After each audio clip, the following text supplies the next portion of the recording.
Hi, I'm Laurie Pascoe, a family law lawyer practicing in Ottawa, Ontario since 1977.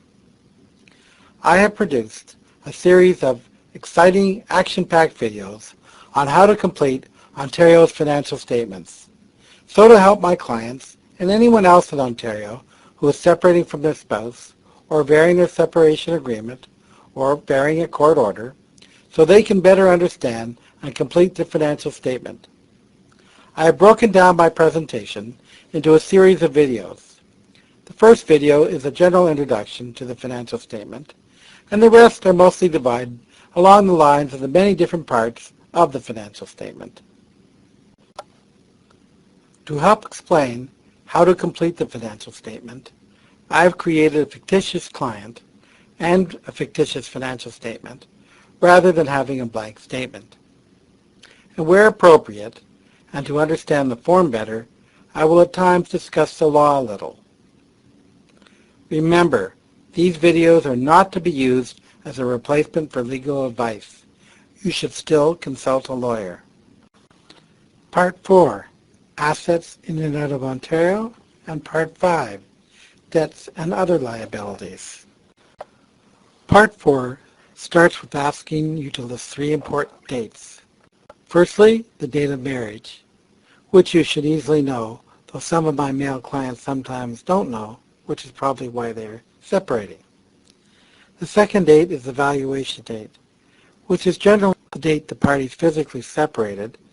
However, you will have to discuss what the valuation date is with me or your lawyer before you complete the statement, as it is a very important date and is sometimes not so obvious.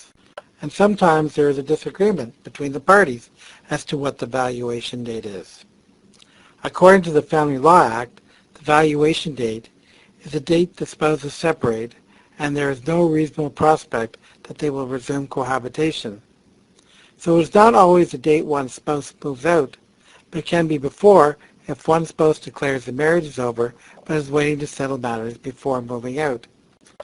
And the third date requested is the date that cohabitation started. If a couple lived together before they got married, then that date should be inserted. That cohabitation date is probably not, though it can be, relevant for property issues. It is very relevant, however, for the spousal support issue. The financial statement then asks for the value of assets for the first 2 dates, the marriage date and the valuation date, and then asks for today's date, being the date that you signed the financial statement. There is no request for the value on the date of cohabitation, so I'm not sure why it is even asked for in this part of the financial statement. With respect to Part 4A, land, nature of property refers to its use. Is it a matrimonial home, a cottage, or a rental property? The type of ownership refers to whether the registration is joint tenancy, tenancy in common, or sole ownership. If a property is registered in joint tenancy or tenancy in common and is not a 50-50% ownership, then please note your percentage interest. The value should be your estimate of the selling price. If there is a mortgage on the property, it should be noted in the debt section of the financial statement and not deducted here. This section is not asking for the equity in the property, but the market value. The same is true with the cost of disposing of the property, or even a capital gains tax on property. Those are put in the debt section if relevant. Amounts for all 3 times should be inserted here. If the parties cannot agree on the value, then the lawyers will generally agree on a qualified appraiser, not a real estate agent, to do a real estate appraisal. With respect to general household and vehicles, 4B, you are required to put down the assets in your possession and the assets that you own in your spouse's possession, though there's another column to mark an X when you don't have the items in your possession. This would be, for instance, when you own a car but your spouse has it. For household and furniture, you're required to provide the market value of those items, which means the garage sale value, the amount that you would receive for them if you sold them. The amount is not the amount that you originally paid, so in most instances will be a lot less than what you paid for it. An exception may be jewelry or art, which may increase in value. Many parties for household goods and furniture simply say to be divided equally and do not make lists of what each party has, as valuing them can be a timely exercise, and the difference between what the parties put down in this area is generally not worth arguing over, though it may be if one party gets a lot more than the other. If that's the case and the parties cannot agree on the value, then a professional appraiser is hired to value everything. Those appraisals are not very expensive. If the parties do not want to hire someone to value those items, then in valuing them, they should take into account the amount they originally paid, the age of the item, and the condition. Here is a schedule to my handout that I give my clients, which says what insurance companies value items by discounting them based upon the type of item and the number of years that it was owned. However, for special items such as jewelry and paintings and cars, it may be necessary to get a written valuation. In the case of cars, sometimes on the internet you can find the value, or you can get a letter from your car dealership.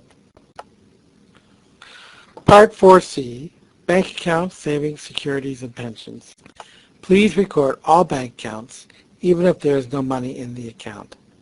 If there is an overdraft, show the negative value. If you have any joint accounts, then assert them with half their value unless you have had sole access to that account, in which case it should be the whole value. All pensions, RSP, bonds, employee benefits like severance pay and vacation pay should be shown. Your employer should be able to provide a letter stating what the benefits, such as severance pay, vacation pay, and in some cases sick leave pay, are worth on the date of marriage and the valuation date. The amount showing for your pension plan is the capital value. The value of pensions have been complex, but in 2012, we finally got a lot easier with some long-awaited legislation, and I mean long, 25 years in the waiting, to put a formula in the Family Law Act to determine pension values and a method to divide them. However, to get the ball rolling on pensions, please ask your personnel department what information they can provide. If you are a federal government employee or in the military, you can start on the pension value because there is no cost to obtain a Pension Benefits Division Act statement. Part 4D, Life and Disability Insurance.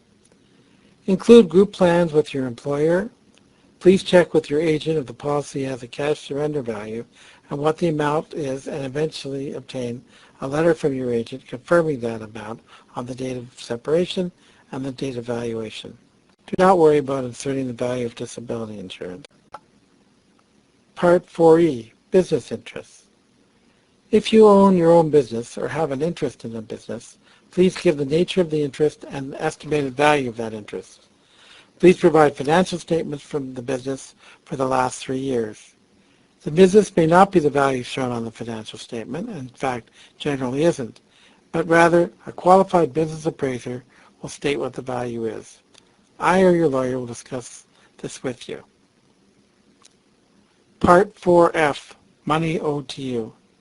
In this category, please show money that may be owing to you from friends or relatives, as well as business accounts receivable, unless the business accounts receivable are included in the value of the business interest, which they usually are. Part 4G, Other Property. This section refers to such items as stamp collections, coin collections, air miles, and other property that is not shown in previous categories. In the Form 13 financial statement, as opposed to Form 13.1, Part 4 Assets in and out of Ontario is Part 3. That is because Part 3 in Form 13.1 is for some reason scheduled in Form 13. Go figure. Assets in Form 13 is quite condensed with no subsections and only requires information for the date of statement is sworn, because only that information is needed to deal with support issues. We don't need to know what the valuation date amounts were. Part 5, Debts and Other Liabilities. This category records the types of debts such as bank and personal loans, lines of credit, mortgages, and credit cards, and money owed to CRA. Not sure why, but the form asks for loans you may have co-signed on, though that is not in the equalization formula. I've never seen anyone ever put it on a financial statement. This section is also used to record the tax liability on assets, such as an RSP, and the tax on capital assets, such as stocks or property. Actually, your RSPs are really not worth their face value, because if you cash them in, you would have to pay income tax. So it's only fair to include the tax liability that goes with it. The same with the stock. An actuary generally determines the tax rate to apply, though often you see people setting it at 20%, which is quite common in the future average tax rate. It is not the present tax rate to cash in an RSP unless that RSP needs to be cashed in to pay the equalization payment. This issue should be discussed with me or your lawyer. Category refers to the type of debt, and details refers to the company or person you have the loan with and the date on which the loan will be fully paid. The monthly payments of the loan will be shown in your expenses. This section shows the amount of principal owing. Interestingly, the form says this is where you put unpaid legal fees for this case, though always you should be up to date with your lawyer and your legal account should be zero. Disposition costs are also a valid debt if the asset is going to be sold now. That would be the case of a matrimonial home, real estate agent fees. I or your lawyer will discuss that issue with you, as it's not always agreed upon between the parties. This part is Section Form 13 is quite different from Form 13.1. Not only in that only the one-time period is required, but actually suggests the types of debts that might be owing, which could have been done in 13.1, was not, and asks for the monthly payments, which is redundant because that information is in the expense paragraph. It then even asks whether payments are being made or not, which with all due respect makes no sense to ask, because if they're not, then they would not be shown as expenses. If anyone out there knows the rationale for this question, please email me and perhaps you enter your answer in my client survey contest found on my website. I started the survey contest in 1994 to get ideas from clients as to how to improve my services. The first winner of the contest was an engineer who I was doing a will for at the time. He said to me, "Have you ever heard of the Internet?" I said I had not. He told me a little bit about it. I was a little skeptical, did not know if this Internet thing would ever catch on, but then decided it would. Because of his suggestion, I was one of the first law firms in Ottawa, or businesses for that matter, to have a website. So it will be hard to beat the suggestion of the Internet, but any suggestion will be appreciated. And remember, these videos are not to be used as a replacement for legal advice. You should still consult a lawyer.